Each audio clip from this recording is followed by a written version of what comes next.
એ તમને કહીશ. તો હવે હું એટલું કહેતો જઉં અને ખુલ્લો કઈ રીતના પડ્યો હું ને. સૌ પ્રથમ તો આપણે તમે બધા એ વાતની રાહ જોતા હતા કે વિશુભાઈ પેલા કેમ માફી માંગતા હતા. એને એક કઠિન વસ્તુ શું લાગી તમને શરૂઆતમાં વાત કહી દઉં. જિંદગીમાં નહીં ક્યારેય તમને માફીનું એ કહી દઉં કે જિંદગીમાં હું ક્યાંય વિરોધમાં નથી આવ્યો. કે ઘરની મા બેન દીકરી ઉપર વાત આવે ને. બીજી વાત કે તમે હોય કે હું હોય સ્વાભાવિક વસ્તુ હે.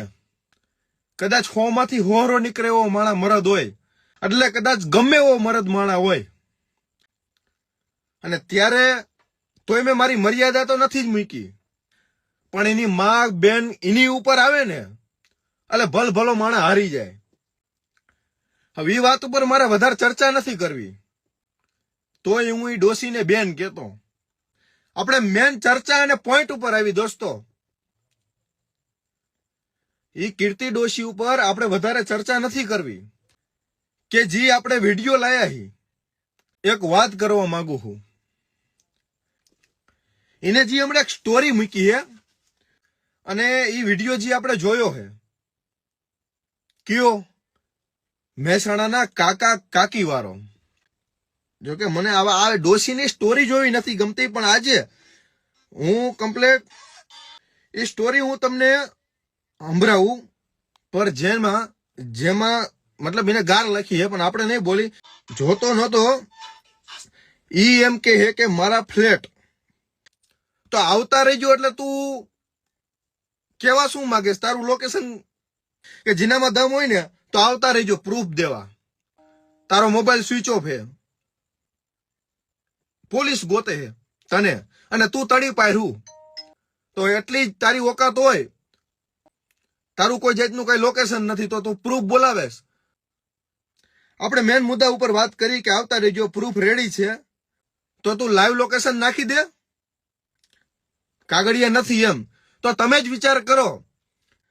રેડી ફ્લેટના પૈસા આપ્યા છે, કાગળિયા નહીં. મકાન જમીન કોઈ પણ વસ્તુ લ્યો તમે કે તમે કોઈ પણ મકાન લીધું હોય, કોઈ પણ વસ્તુ લીધું હોય તો હું દોસ્તો તમને એટલું કહેવા માંગુ છું તો એના કાગળિયા તો હોય ને હોય જ. એ ગઈઢા જે માવતર હે કે કોકનું આપણે પડાઈ લીધું હોય તો હું એવા ગઈઢા માણસને માવતરને હેરાન કરવાના. એની હાથમાંથી પડવી લેવું, એ કઈ બોલે નહીં, એ કઈ ચાલે નહીં. તો હું એને એટલું કહેવા માંગુ છું. અને જો એટલી ઠાવકીની થાય તું જે સ્ટોરીમાં જે ફાંકા ફોજદારી કરેશ ને કે તું અત્યારે બધી જગ્યાએથી હારી જઈ. કારણ કે દોસ્તો જે ફ્લેટ હે એને જે ઝડપાઈ લીધો હે, પડાઈ લીધો હે ફ્લેટ, એ બધી ફાંકા ફોજદારી જ છે હકીકતમાં. કેટલા 37 વર્ષની ડોશી, આ તોડબાજ વાળી ડોશી છે. અને જે કાકા કાકી ની વેદના તમે વિડીયોમાં સાંભળી હશે. એટલે સ્ટીકટો વાળી હતી ને એના અમે 2-3 વખત મળવા ગયેલા તો મળેલે નહીં. અમેથી ધમકી આપવાનું ઉપરથી એના ગુંડાઓ જોડે ધમકીઓ અપાવવાની એવું બધું કરે એટલે પછી અમે તો શું કરીએ હવે. કોઈ જાતનું મેન્ટેનન્સ નથી ભર્યું કે 6 વર્ષથી કોઈ જાતનું કઈ ભાડું નથી ભર્યું. તો તમે વિચાર કરો. એ કાકા એ કહેતા હતા કે મેં લોન ઉપર આ આખો ફ્લેટ લીધો હતો અને ઓલી બાજુ એ કાકા એનો હપ્તો ભરે છે. 37 વર્ષની ડોશી ત્યાં બેઠા બેઠા એ ફ્લેટમાં મજા કરે છે કે હું કારડિયા રાજપૂતનો દીકરો હું રાજપૂતનો દીકરો કહીને આજ કહું છું. તો હવે હું એટલું કહેતો જઉં ચાલુ લાઈવમાં અને હું એટલી મહેનત કરીશ. અને જો કદાચ મને બદનામ કરવામાં એને આટલી મહેનત કરી હોય અને દાદા દાદીને હું ફ્લેટ અપાવીને રહીશ, તારી ઓકાત હોય ને તો આવી જાય છે સામે કે હું એક કારડિયા રાજપૂતનું લોહી હું. તો એ તમને કહી દઉં કે પાસ્ટમાં હવને બધું હોય. અને તો આટલા લફરા હે આમ તેમ તમારે હોય, મારે હોય, મારા ઘરના ને હોય, બધાને હોય. આ દુનિયામાં કોઈ અત્યારે દૂધનું ધોયેલું નથી. ના નથી પાડતો. પાસ્ટમાં હવને બધું હોય. 2012 જયારે મને કરંટ લાગ્યો,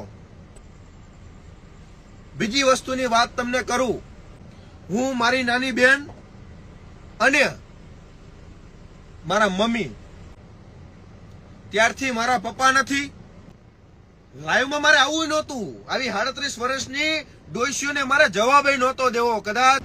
હવે હું જે વાત તમને કહેવા આવ્યો હું, એ વાત ખાલી સાંભળી લો. મારું લગભગ હું તમને એક મારી શરૂઆતની વાત કરું. ખબર જ છે, જાણવા વાળાને ખબર જ છે કે આ 37 વર્ષની ડોશી શું હે ને શું નથી. એમ ખોટું હોય ને તો મને કહેજો ભાઈ. દિલથી મારી વાત સાંભળજો, દિલથી સાંભળજો. પણ બીજી વસ્તુ કરી દીધું ભાઈ, 80 ચાલુ કરી દીધું. એ તમે ન મૂંઝાવ. જ્યારે મારા 2 હાથ અને 1 પગ કપાણો,